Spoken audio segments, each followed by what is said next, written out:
ہے تو اس نے دیکھا کہ فاطمہ نے پہلے اٹھا کر کے دوسرے دن، پہلے دن کیا ہے، افطاری بھی پانی سے اور سحری بھی پانی سے۔ اللہ اکبر، یہ ہے محبت کے گھرانے والے۔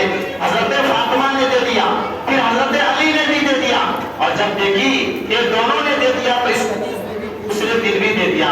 دوسرے دن بھی پانی سے افطاری کیا، افطاری کرنے کے بعد پھر سحری پانی سے کیا، پھر تیسرے دن افطاری کا وقت آتا ہے، 3 جو کی روٹی منانے کے بعد پھر جیسے افطاری کا وقت آتا ہے، آنے کے بعد تیسرے دن دروازے پر کیا ہے، دستک آتی ہے۔ اور ہمارا اور آپ کا صاحب کیا حال ہے؟ ہم اور آپ رہتے ایک دن دے سکتے تھے، دوسرے دن دے سکتے تھے، تیسرے دن یا تو بیوی گھر چھوڑ کے چلی جاتی، یا تو شوہر ناراض ہو کر کے چلا جاتا، یا تو بیٹا ہمارا برا بھلا ہو کے چلا جاتا، لیکن صاحب یہ کام بنانا ہے، یہ گھرانہ محمد کا گھرانہ ہے۔ اب دے دیا دینے کے بعد جیسے ہی آواز آئی، کون؟ کہا ہم قیدی ہیں، ہمیں قید سے آج 3 دن پہلے آزاد کیا ہے، ہم نے 3 کھایا نہیں ہے۔ اللہ پر اتنا سننا تھا کہ حضرت فاطمہ نے دے دیا، حضرت علی نے بھی دے دیا، تیز نے بھی دے دیا۔ اب سنو اللہ کی بارگاہ میں کیا اعلان کرنا، اللہ کی بارگاہ میں اللہ اکبر۔ اب کیا ہوا، تینوں دن، ایک دن فقیر نے، ایک دن یتیم نے، ایک دن قیدی نے شکریہ ادا کیا، شکریہ ادا کرنے کے بعد حضرت فاطمہ زہرا رضی اللہ تعالی کیا ہوا، بڑے درود پر اللہم صلی علی سیدنا مولانا شفیعنا حبیبنا نبینا محمد علیہ وسلم صلی اللہ علیہ وسلم دائما علیہ رسول اللہ صلی اللہ علیہ وسلم۔ سمجھ بات آگی نا؟ ہند نہیں آ رہی ہے، لیکن تقریر وہ تقریر سنیے گا، تشکیل کو سننا ہے، آپ کو سمجھانے پڑھاتے نا۔ تو تیسرے دن، تینوں دن یتیم نے، فقیر نے، اسیر نے، قیدی نے کہا اے نبی کے گھرانے والے، آپ کا شکریہ، اللہ آپ کو جزائے خیر عطا فرمائے۔ اب صاحب ذرا سوچئے، ہم اور آپ کسی کو 1 روپیہ دیتے ہیں تو سوچتے ہیں کہ ہمارا نام ہو۔ آج کوئی نیتا کوئی کمبل بانٹتا ہے تو 10 آدمی ہاتھ بڑھاتا ہے، 250 روپیہ کا کمبل رہتا ہے، 10 آدمی کا فوٹو ہے، ایک کیلا دیتا ہے، 10 آدمی ہاتھ بڑھاتا ہے۔ صاحب وہ غربت کا مذاق ہے، اگر دینا ہی ہے تو ایسے دینا کہ اس فقیر نے، اس یتیم نے شکریہ ادا کیا۔ لیکن حضرت فاطمہ نے کیا کہا، اے فقیر، اے یتیم، اے اسیر، ہمیں تو اس کے بدلے کوئی شکریہ نہیں چاہیے، اس کے بدلے کوئی جزا نہیں چاہیے، ہم تو صرف اللہ کی مرضی کے لیے کھلا رہے ہیں، ہم تو صرف اللہ کی رضا کے لیے کھلا رہے ہیں، یہ جو میں بھوکا رہا صرف اللہ کی رضا کے لیے۔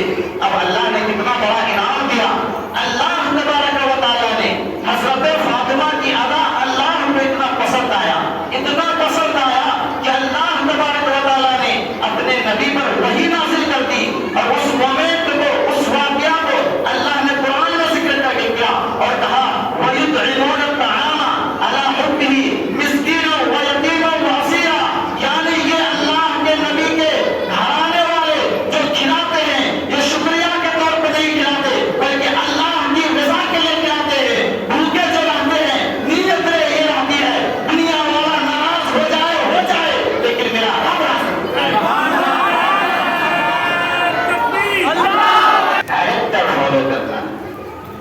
ہم جو حسینی بننے کے لیے آئے ہیں نا، یہ جو 5 روزہ اجتماع ہے، یہ حسینی رنگ میں ڈھلنے والا اجتماع ہے۔ اگر میں کہتا ہوں کہ آپ لوگوں میں سے کوئی بھی 5 انسان اگر کسی کے دل میں یہ بات اتر جائے، اور مجھے امید ہے کہ اللہ تبارک و تعالیٰ کا فضل ہوگا اور حسین مصطفیٰ کا کرم ہوگا اس محفل پر، کہ حسین مصطفیٰ کی توجہ آج شکراللہ چک پہ ہوگی، اور جس کے توجہ کی طرف ان کی طرف ہو جائے، اللہ کے نبی کی توجہ ہماری طرف ہو جائے گی، اور جب اللہ کے نبی راضی ہو جائیں گے تو اللہ راضی ہو جائے گا۔ اب ذرا یہ بتائیے کہ ہمارے اس دنیا میں آنے کا مقصد کیا ہے؟ آپ لوگ جانتے ہیں آنے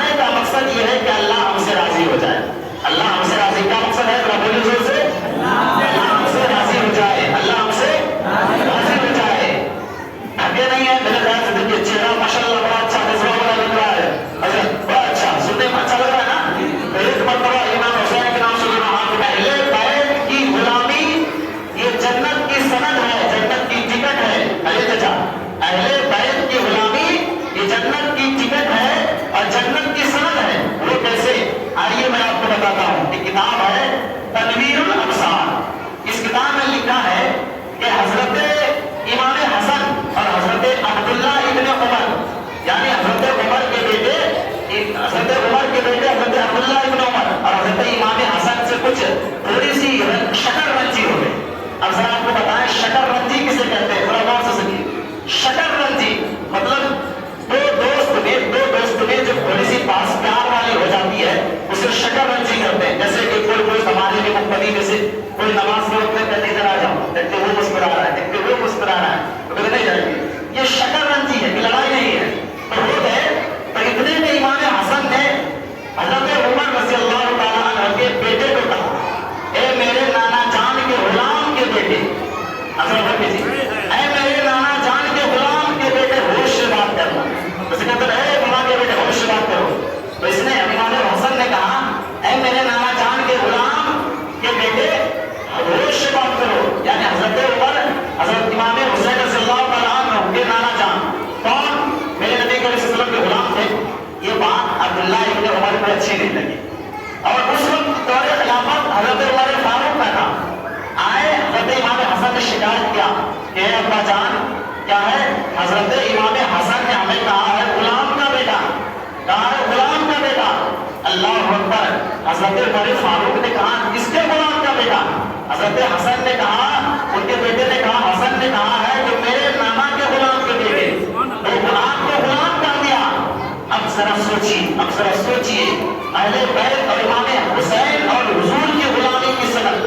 امام حسین کے حضرت عمر نے کہا اچھا حسن نے ایسا کہا، چلو میں جاتا ہوں ان کے مجھ سے پوچھتا ہوں. حضرت امام حسن کے پاس گئے. حضرت عمر فاروق اس خلیفہ امیر المومنین تھے.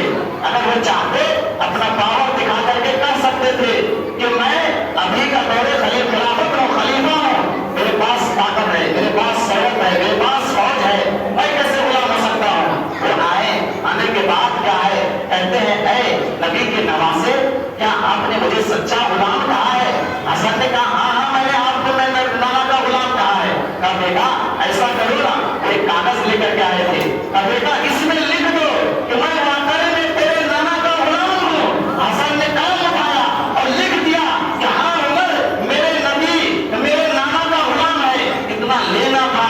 اللہ اکبر. عمر فاروق نے اس کاغذ کو چوما اور چومنے کے بعد بیٹے کو وصیت کیا بیٹا سنو کان کھول کر کے، جب میں مر جاؤں یہ وصیت کر کے جاتا ہوں کفن پہنانے بھول جانا مگر یہ کاغذ میرے سینے پہ رکھنے بھولنا مت، کیونکہ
میرے آقا نے کسی کے لیے بستر نبوت نہیں چھوڑا. میرے آقا اٹھ جاتے تھے, کھڑے ہو جاتے تھے اور کہتے تھے بیٹی فاطمہ آؤ میری قدر میں بیٹھو. دنیا کہتی ہے ایک دن رومین سے بھی مناتے ہیں, دنیا کہتی ہے ایک دن عورت کے بارے میں بولنے سے گناہ اور جرائم کیا رکتا نہیں ہے. آج دنیا والا ایک دن رومین سے بناتا ہے, لیکن کیا بتاؤ ایک دن کے بھاشن سے ریپ ہونا بند ہو گیا, ایک دن کے بھاشن سے لڑکیوں کا چھیڑخانی بند ہو گیا, سماج میں بند نہیں ہوا. میں کہتا ہوں صاحب اگر ریپ بند کرنا چاہتے ہو, اگر چھیڑخانی بند کرنا چاہتے ہو, اگر عورتوں کو جو ستائے ظلم کرے یہ بند کرنا چاہتے ہو تو سنو, کسی اور کا کیریکٹر لینے کی ضرورت نہیں ہے, کسی اور کی سنسکرتی لینے کی ضرورت نہیں ہے, کسی اور کی تہذیب لینے کی ضرورت نہیں ہے, کسی اور کا کلچر لینے کی ضرورت نہیں ہے. صرف بات اتنی ہے محمد رسول اللہ کا کلچر اپنا لو, سوسائٹی میں محمد رسول اللہ کی باتیں کیا کرو, ان کا سسٹم لاگو کر لو. سنو, مرتے دم تک انسان کسی عورت کو نہ چھیڑے گا, نہ اس کا ریپ کرے گا, نہ اس پر کوئی ظلم و ستم کرے گا, کیونکہ اللہ تبارک و تعالیٰ نے اسلام میں عورتوں کا وہ مقام دیا ہے. میرے نبی نے کہا جس کی دو بیٹی ہو اس کو اچھے سے پرورش کیا, اس کا دیکھ بھال کیا اور اس کی شادی کروا دیا, تو سنو جنت میں وہ ایسے ہی رہے گا جس طریقے سے یہ جو انگلی میرے قریب ہو میرے پاس ایسے ہی رہے گا.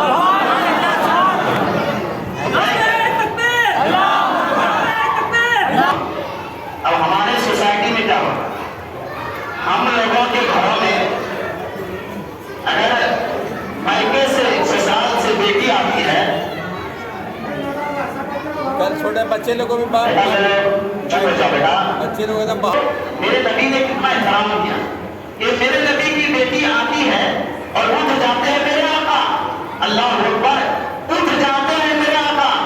ہم اگر کوئی عالم آئے تو ہم اٹھ جائیں, میرے آقا کے لیے صدیق اکبر کھڑے ہو, میرے آقا کے لیے عمر فاروق کھڑے ہو, تمام صحابہ میرے آقا کے لیے کھڑے ہو, لیکن یارو ذرا مقدر پہ ناز کرو کہ ہمیں کیسا حسین ملا ہے اور کیسے حسین کی ماں ملی ہے. اللہ اکبر, میرے نبی کھڑے ہو جا رہے ہیں, کھڑے ہونے کے بعد بیٹھاتے ہیں, اپنی شانی کو بوسا لیتے ہیں. آج لوگ کیا ہے سمجھتے ہیں کہ بیٹی کو شادی کر دیا تو بیٹی اب پرائی ہو گئی. اب ہمارا کیا مزاج بن چکا ہے کہ ہم نے تو 1 لاکھ 2 لاکھ 1.5 لاکھ روپیہ دے کر کے بیٹی کو ودا کر دیا, اب ان کا اس میں کوئی حصہ نہیں ہے. اور سنو, قرآن نے حصہ مقرر کیا ہے, قرآن نے باپ کے جائیداد میں جہاں بیٹے کو حق دیا ہے وہاں بیٹی کو بھی حق دیا ہے. قرآن نے ایک کانسٹیٹیوشن بنایا ہے اسلام میں کہ باپ کی جائیداد میں کیا ہے بیٹا کا 2 حصہ ہوگا اور بیٹی کا 1 حصہ ہوگا. اب ایک بیٹی نے مجھے فون کیا اور کہا مولانا صاحب یہ کیسے ہو سکتا ہے, سیٹی صاحب کتنا اچھا سوال لگے کیا ہے کہ یہ کیسے ہو سکتا ہے, آپ ایسا کیسے کہہ رہے ہیں کہ بیٹی کا 1 ہی حصہ ہوگا بیٹا کا 2 حصہ ہوگا, کہیں آپ کے سوال میں ایسا نہیں ہے کہ بیٹی کو اسلام ہٹانا چاہ رہا ہے. اب ذرا سوچیے, اب ہم کو لگا, میں نے سوچا کہ لگتا ہے یہ حقیقت میں کسی یونیورسٹی سے پڑھی لکھی ہے, اور ایسا سوال کسی امام صاحب کے پاس ٹوٹی ہوئی چٹائی پر بیٹھنے والی بچی نہیں پوچھ سکتی ہے. ایسا سوال وہی پوچھ سکتی ہے جو ایسی روم میں ٹیبل کرسی میں بیٹھ کر کے پڑھی ہو, ہے نا. اس نے سوال کیا امام صاحب آپ کیسے کہہ سکتے ہیں, میں نے کہا کیا ہوا, کہا کہ اسلام بیٹی کو دبانا چاہتا ہے, اسلام بیٹی کو دبانا چاہتا ہے. میں نے کہا میری بات پہلے آپ توبہ کر لیجئے, اس کے بعد آگے بتائیں گے. بولا ہاں توبہ کر لیے. تو کہا کہ اچھا اسلام نے بیٹی کو 1 حق کیوں, بیٹا کو 2 حق کیوں. تو میں نے کہا دیکھیے, بیٹی کو اس کے ماں باپ نے شادی کے وقت میں دان دہیج دے کر کے اپنے زمین کو بیچ کر کے اس کا نکاح کرتا ہے, اور نکاح کرنے کے بعد اب ذرا دیکھیے اسلام نے کس طرح بیٹی کو پروٹیکشن دیا ہے, محافظ دیا ہے کہ جب گھر میں رہے گا تو باپ اس کی حفاظت کرے گا. اگر باپ کا انتقال ہو گیا تو بڑا بھائی جو ہے باپ بن کر کے بہن کی حفاظت کرے گا, کسی چیز میں کمی نہیں آنے دے گا. اگر کمی آ گئی تو اللہ کی بارگاہ میں باپ کی بھی پکڑ ہوگی اور کیا ہے اس بھائی کی بھی پکڑ ہوگی. ایک گھنٹہ ہو گیا نا, یہ خوشخبری ہے نا, کہاں ہے سمجھ بات آ رہی, کہاں سمجھ میں آ رہی. میں نے کہا اور آگے چلیے, اب آپ کی شادی کی عمر ہو گئی قریب 18 سال 20 سال, اب آپ کا باپ کیا ہے بھائی رشتہ کے لیے تلاش کر رہا ہے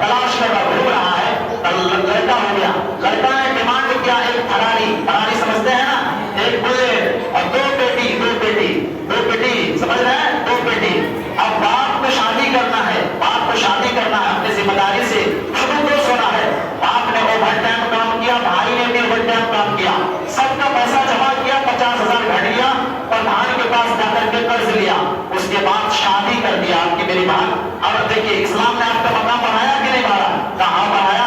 پھر میں اور آگے چلیے. اب کیا ہے؟ شادی ہوتی ہے. شادی ہونے کے بعد کیا ہے؟ اس میں یہ کہا جاتا ہے کہ میں بحیثیت قاضی، نکاح کرنے کا طریقہ بھی سکھا لو. میں کیا کہتا ہوں؟ میں بحیثیت قاضی فلاں کے نکاح میں تجھے دے رہا ہوں کتنے؟ 1 لاکھ یا دین مہر کے بدلے.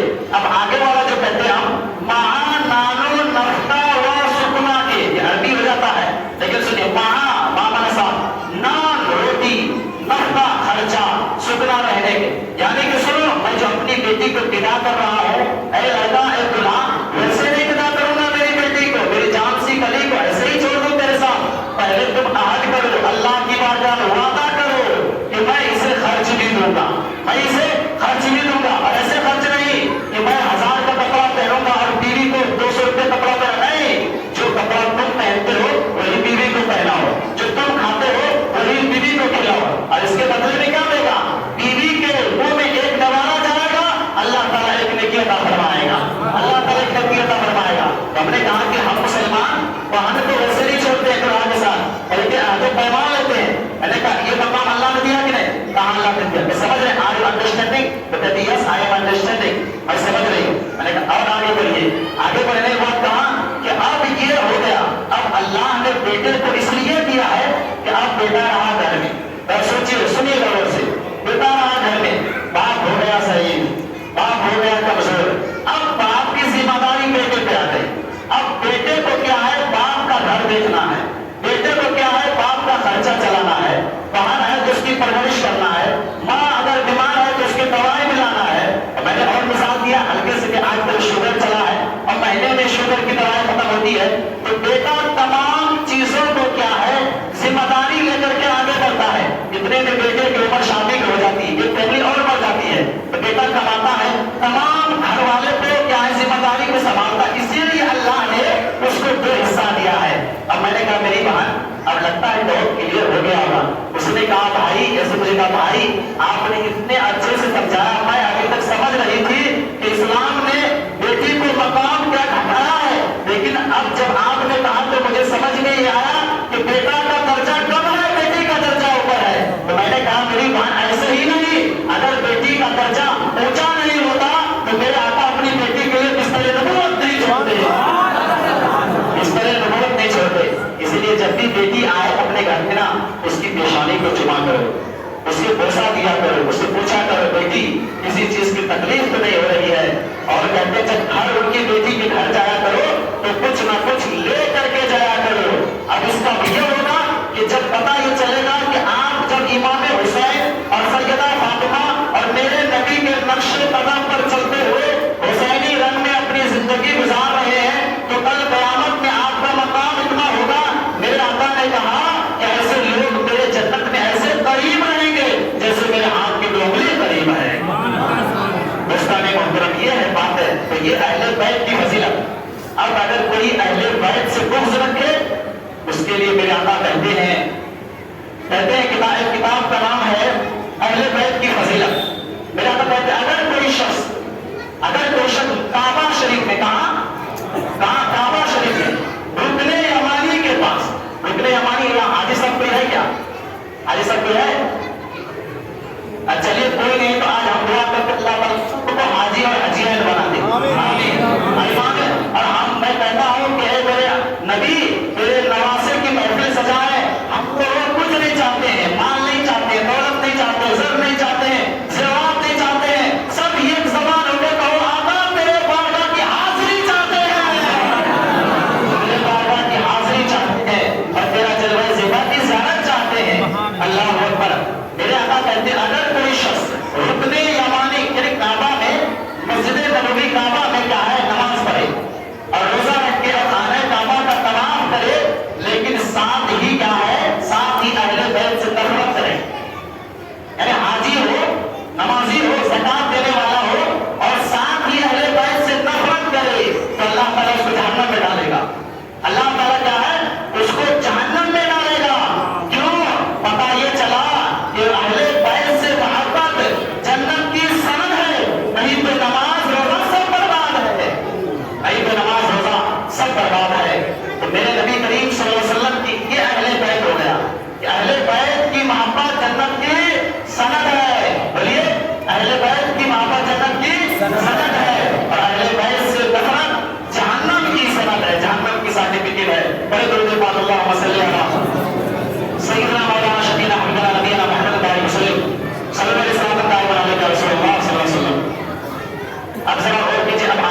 چیز بڑی پتا رہتی ہے، اور چیز بڑی پتا رہتی ہے۔ میں نے اگلے جمعہ میں کہا تھا اگلے جمعہ میں کہ ابھی ایک گانا وائرل ہوا ہے اور سب بچہ بول رہا ہے گانا، اب سب ہنستے ہیں۔ میں یہ بات کہتا ہوں تو سب ہنستے ہیں۔ میں سب سے یہاں ماں باپ سے، بھائی بہن سے، میری ماں بہنوں سے بھی کہنا چاہتا ہوں، آپ کے بچے کا ذہن اتنا سادہ ہے کہ ابھی اس گانے کو نکلے ہوئے میں 15 دن نہیں ہوا ہے کہ پورا گانا یاد کر لیا۔ اور وہی اگر آپ اپنے بچوں کو یہ گانا نہ دے کر کے امام حسین کی سیرت طیبہ بتاتے اور اللہ کا نام رٹواتے تو میں یقین سے کہتا ہوں کل آپ کا بیٹا جب جوان ہوگا تو آپ کے قدم کو دھو کر کے پیے گا، آپ کے قدم کو آپ کو گالی گلوچ نہیں کرے گا، دھو کر کے پیے گا۔ اب سنیے، امام حسن نیچے سے دیکھنے میں میرے نبی کی طرح تھے، امام حسن پیچھے سے دیکھنے میں میرے نبی کی طرح تھے اور امام حسن اوپر سے دیکھنے میں میرے نبی کی طرح تھے۔ اب کیا ہے، حضرت فاطمہ زہرا جب میرے نبی کے دونوں نین کو، میرے نبی کے دونوں نین یعنی نواسے کو سلاتے تھے تو لوری کہتے تھے۔ سنیے، امام حضرت فاطمہ کے بچے کی تربیت کرنے کیسے تربیت کرتے تھے میری بہنوں میری ماں، سنیے کہ بچے کی تربیت کیسے کرتی ہے۔ آج بچہ گود میں رہتا ہے، آپ گانا سنتے ہیں، بچہ گود میں رہتا ہے فلم کا ڈرامہ ہو رہا ہے، بچہ گود میں رہتا ہے کوئی ایکشن چل رہا ہے اور ماں کا دھیان وہاں ہے، بچہ تڑپ رہا ہے، رو رہا ہے، بلبلا رہا ہے۔ میری بہنوں، اگر آپ چاہتے ہو آپ کا بیٹا پھول کی طرح کھلے، آپ چاہتے ہو آپ کا بیٹا جب جوان ہو تو جب آپ کھانسی کرے رات میں میری ماں اور آپ کے بیٹے کا کلیجہ دہل جائے، آپ میرے بھائیوں اگر آپ چاہتے ہو کہ جب آپ مسکراؤ آپ گھر میں رہو تو آپ کا بیٹا سر کٹانے کے لیے آپ کے لیے تیار ہو جائے تو سنو اس کا ایک فارمولا ہے۔ وہ فارمولا یہ ہے میری بہنوں کہ جس طرح فاطمہ نے اپنے بیٹوں کی پرورش کی ہے، ایسی پرورش یارو، ایسی پرورش کہ وہ حسین نہیں بلکہ شہیدوں کا امام بن کر کے چلتا ہے، ایسی پرورش کیجیے، ایسے پرورش کہ جب سلاتے تھے تو حضرت فاطمہ کہتی تھی، ذرا لفظ سنیے، لفظ کہتی تھی انتا شبیعۃ یا بأبی لست شبہا بعلی، انتا شبیعۃ بأبی لست شبہا بعلی، یعنی حضرت فاطمہ کہتی تھی اے میرے جگر کے ٹکڑے، اے میرے آنکھوں کے چین، اے میرے دل کے پارا، اے میرے سکون، اے میرے چین، تو دیکھنے میں میرے شوہر علی کی طرح نہیں بلکہ دیکھنے میں میرے بابا نبی کی طرح لگتے ہو۔ اللہ اکبر، مطلب اشارے بھی اشارے میں کہہ رہے تھے کہ جس طریقے سے تیرے بابا علی نے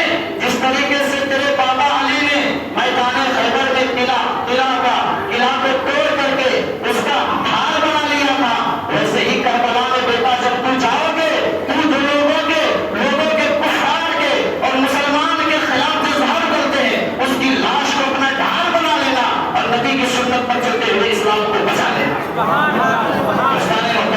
میری بہنوں، آج اپنے بیٹے کو جب دودھ پلاؤ، ایک بات اور کہتے ہیں، ایک بات آگے چلتے ہیں، اس میں دوسرے ٹاپک اس کیا ہے، مسجد کے دروازے سے لوگ نکلے اور دیکھا کہ ایک نوجوان خون میں سنا ہوا ایک نوجوان لگبھگ اس کا چہرہ دکھائی نہیں دیتا ہے، نوجوان 9 سال کا بچہ ہے۔ اب سارے مدرسے کی بغل میں کوئی رہے گا لڑکا 9 سال کا اور خون میں شرابور رہے گا تو ہم پوچھیں گے نا بھائی، آپ پوچھیں گے یہ بچہ کس کا ہے جو خون سے لگبھگ ہے؟ تو امام مقتدی لوگوں نے پوچھا کہ خون سے لگبھگ ہے کس کا بچہ ہے؟ بغل میں دیکھا ایک شیر پڑا ہوا ہے، ایک شیر مرا ہوا ہے۔ مقتدی نے سوچا لگتا ہے اس بچے کی ہاتھا پائی شیر سے ہوئی ہے، کہا اس کے چہرے پہ دھلا جائے۔ اس کے چہرے پہ جب دھلا تو ایک مقتدی نے کہا یہ تو فخر النساء کا بیٹا ہے، یہ تو فخر النساء کا بیٹا ہے۔ ایک مقتدی نے کہا چلو اس کے ماں کے پاس جاتے پوچھتے ہیں کہ میری بہن تو نے اپنے بیٹا کو کیسے تربیت کیا ہے کہ 9 سال کی عمر میں تیرے بیٹے